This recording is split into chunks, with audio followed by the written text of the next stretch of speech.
दरवाजों पर सिर्फ नामपट बदले हैं, अंदर की पद्धतियां वैसी की वैसी है। આપણે કમનસીબે એવી વ્યવસ્થાથી ટેવાઈ ગયા છીએ કે જ્યાં ઓફિસની બહાર નેમ પ્લેટ બદલાઈ જાય છે, અંદરની વ્યવસ્થાઓ નથી બદલાતી. ના એ વ્યવસ્થાઓ બદલાય છે, ના એ વ્યવસ્થાઓ જેના થકી છે એવો આપણી અંદરનો સ્વભાવ બદલાય છે, અને એટલે જ આપણે દરેક વખતે કોઈ ચેન્જની જગ્યાએ એક્સચેન્જની અપેક્ષા રાખીને બેઠા હોઈએ છીએ. ગુજરાતની રાજનીતિ પણ એ દિશા તરફ જતી દેખાઈ રહી છે. નમસ્કાર, આપની સાથે હું દેવાંશી.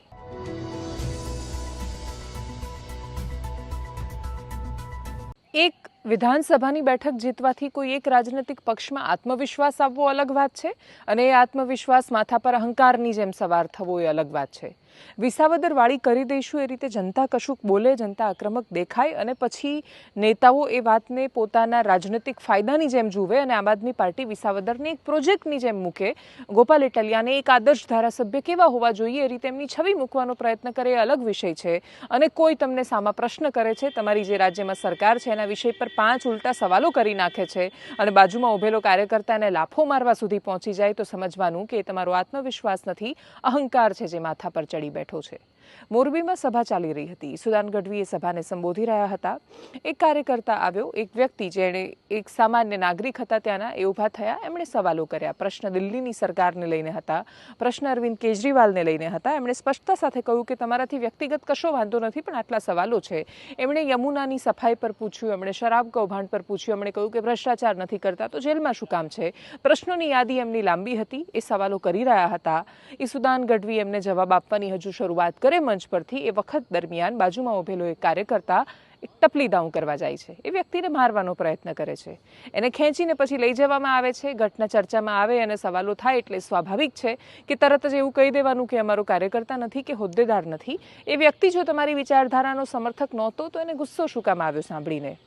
આમ આદમી પાર્ટીના પ્રદેશ અધ્યક્ષ ઈસુદાન ગઢવીએ સીધી જ આ વાતને મુખ્યમંત્રી સુધી પહોંચાડી દીધી. એમણે કહ્યું કે આ મુખ્યમંત્રી કક્ષાનું ષડયંત્ર છે કે સીએમએ મોકલ્યા છે એ માણસોને સભા હેરાન કરવા માટે અથવા સભા ખંડિત કરવા માટે.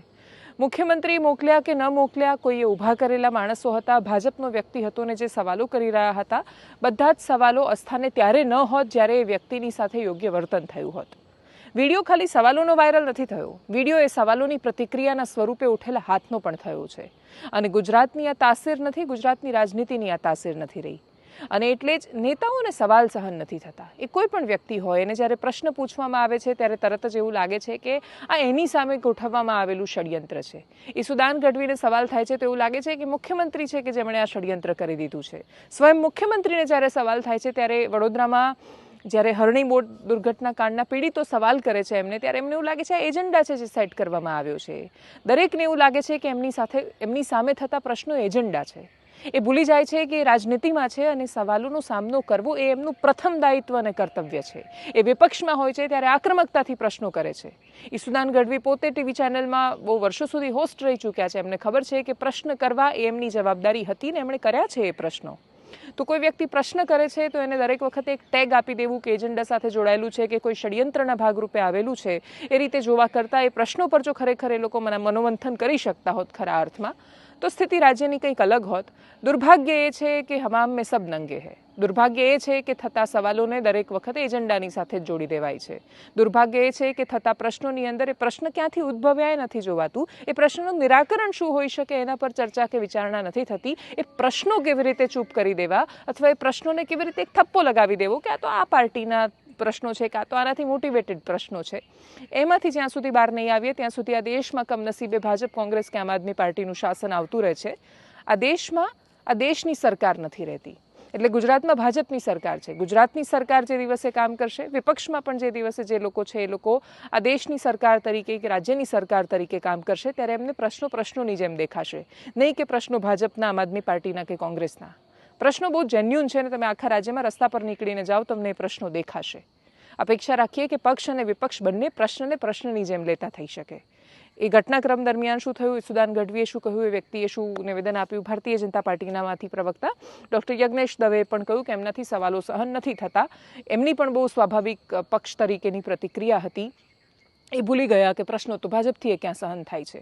ખેર, એ યાદી છે જે આવી છે સવાલોની, સાંભળીએ એમને. તમે એમ કહો કે કરપ્શન નથી કરતા, 12 મહિના જેલમાં રહ્યા, રાજીનામું ન દઈ દેવું પડે.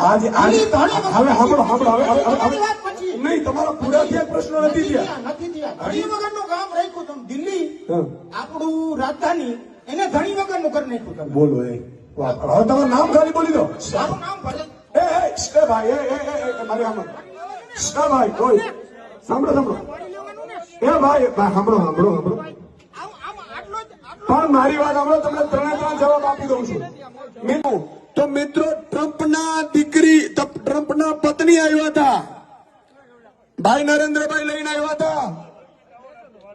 નરેન્દ્રભાઈ લઈને આવ્યા હતા, ટ્રમ્પના પત્ની આવ્યા હતા અને દિલ્હીમાં સ્કૂલ જોઈને તો ટ્રમ્પના પત્નીએ દિલ્હીની સ્કૂલ જોઈ હતી.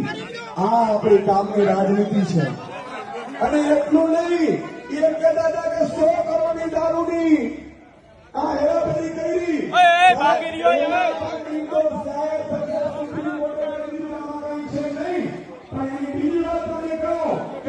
ગત સાંજે આમ આદમી પાર્ટીની મોરબીમાં જે સભા હતી, એ સભામાં એટલા બધા લોકો એકઠા થયા હતા. અને સ્વાભાવિક છે કે વિસાવદરમાં જ્યારથી આમ આદમી પાર્ટી જીતી છે ત્યારથી ભાજપમાં ભય ફેલાઈ ગયો છે. એટલે ભાજપવાળા આ સભાઓથી એટલા ડરી ગયા છે. આગામી 2 મહિનામાં આવી 2000 સભાઓ ગુજરાતમાં થવાની છે. ગુજરાતનો આખો માહોલ જ્યારે બદલવાનો છે, લોકો તમામ જગ્યાએ એવું કહે છે કે ભાઈ વિસાવદરવાળી કરીશું. પરિવર્તન લાવવાના મૂડમાં છે 7 કરોડ જનતા. એટલે ભાજપ એટલી બોખલાઈ ગઈ છે, મુખ્યમંત્રી એટલા બોખલાઈ ગયા છે કે ગઈકાલે મારી સભા ચાલુ હતી અને મારી સભામાં મુખ્યમંત્રી અથવા તો ભાજપના મળતિયાઓએ વ્યક્તિઓને મોકલીને એક સભા ડિસ્ટર્બ કરવાની જે કોશિશ કરી છે, એ ભાજપની મુખ્યમંત્રીની નિમ્ન અને હલકી કક્ષાની રાજનીતિનો નમૂનો છે. ઈશુદાન ગઢવી પત્રકાર હતો ત્યારે ગરીબો, વંચિતો, શોષિતો, મધ્યમ વર્ગ, ખેડૂતો, યુવાનો માટે અવાજ ઉઠાવતો હતો અને આજે પણ ઉઠાવતો રહેશે. તમે 1, 2, 5 માણસોને મોકલી અને મને મારી સભાઓમાં ડિસ્ટર્બ કરવાની કોશિશ કરશો, તમને એમ થાય કે ઈશુદાન ગઢવી ડરી જશે. ત્યારે પણ નહોતો ડરતો, આજે પણ ન ડરીશ અને આવતીકાલે પણ ડરવાનો નથી. અને જે રીતે તમે કોઈ 1, 2 માણસોને કહી અને જે ડિસ્ટર્બ કરવાની કોશિશ કરો છો તમે, એટલે એનાથી અમે ડરી જશું ને અમે અવાજ ઉઠાવવાનો બંધ કરી દઈશું. આ તમારી ભૂલ છે. અમે મજબૂતાઈથી ગરીબો, વંચિતો, શોષિતો, બેરોજગાર યુવાનો અને ખેડૂતોનો અવાજ ઉઠાવીશું અને એની માટે લડીશું અને એની માટે ગોળી ખાવા પણ તૈયાર છીએ. બીજું કે જે યુવાને આવેશમાં આવીને જેને પણ લાફો માર્યો છે એ આમ આદમી પાર્ટીનો કાર્યકર્તા નથી.